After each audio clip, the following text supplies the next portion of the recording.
जय हिंद। हिंदी साहित्य सभा चैनल पर मैं डॉक्टर रेखा सैनी आप सभी का स्वागत करती हूँ। हमारा आज का विषय है सुमित्रानंदन पंत जी के जीवन परिचय को आज हम आपके समक्ष स्पष्ट करेंगे। तो आइए शुरू करते हैं उनका सुमित्रानंदन पंत जी का जन्म मई सन 1900 में अल्मोड़ा जिले के कोसानी नामक एक रमणीय प्राकृतिक सौंदर्यपूर्ण पर्वतीय ग्राम में हुआ था। आपके पिता श्री गंगादत्त पंत चाय के बगीचों के मैनेजर थे और स्वतंत्र रूप से लकड़ी का व्यापार करते थे। माता श्रीमती सरस्वती देवी पुत्र को जन्म देकर 6 घंटे बाद ही स्वर्गवासी हो गई थी।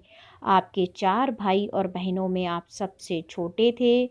आपके बचपन का नाम गुसाई दत्त था। पंत जी की शिक्षा काशी एवं प्रयाग में हुई थी। देखिए, सुमित्रानंदन पंत जी का ये हमने एक बहुत छोटा सा परिचय, बाहरी परिचय देखा है। अब हम उनके आगे की देखते हैं कि उनकी किस प्रकार से जो उनकी शिक्षा दीक्षा हुई वो किस प्रकार से हुई है।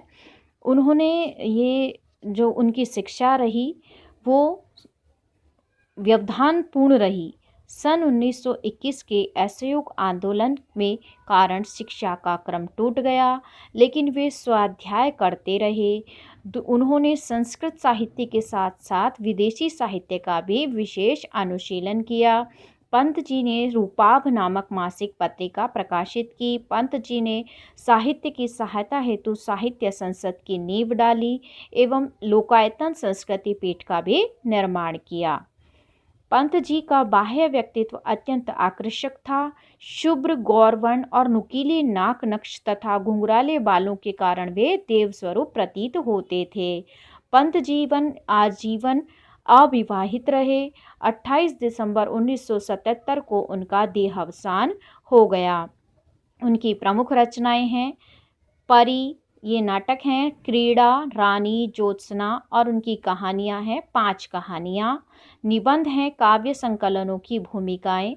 कविताएं हैं वीणा, ग्रंथि, पल्लव, गुंजन, युगांत, युगवाणी, ग्राम्या, स्वर्ण किरण, स्वर्णधूलि, उत्तरा, रजत शिखर, शिल्पी, स्वर्ण, अतिमा, वाणी, आस्था, कला और बूढ़ा चांद, लोकायतन, सत्यकाम। इनके अतिरिक्त आपके 5 कविता संग्रह हैं पल्लविनी, आधुनिक कवि भाग 2, चिदंबरा, रश्मिबंध और तारापथ। ये इनके प्रमुख रचनाएं रही हैं। वैसे तो सुमित्रानंदन पंत जी प्राकृतिक सौंदर्य पूर्ण स्थान में जन्मे हैं, तो उनकी सभी रचनाओं में, अधिकतम रचनाओं में उस प्राकृतिक सौंदर्य का ही चित्रण देखने को मिलता है।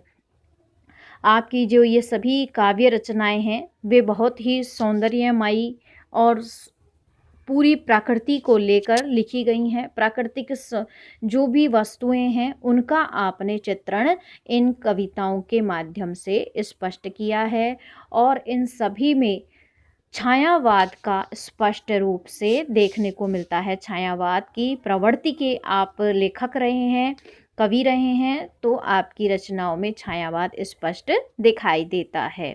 आपकी काव्य चेतना के बारे में देखते हैं।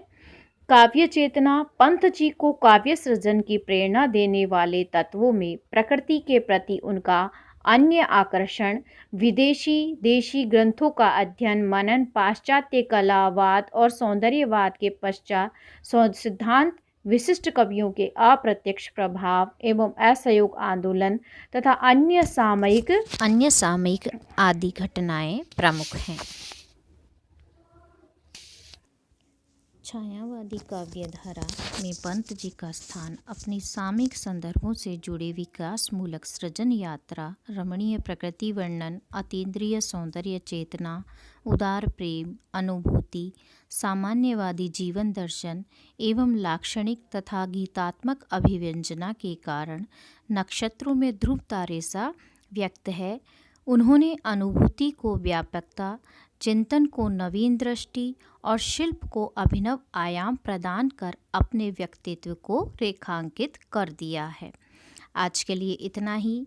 ये था सुमित्रानंदन पंत का एक साधारण सा छोटा और अल्प जीवन परिचय। अब आने वाले वीडियो में हम देखेंगे उनकी कविताएं। तो वीडियो को लाइक करें, सब्सक्राइब करें और शेयर करना ना भूलें। Thank you.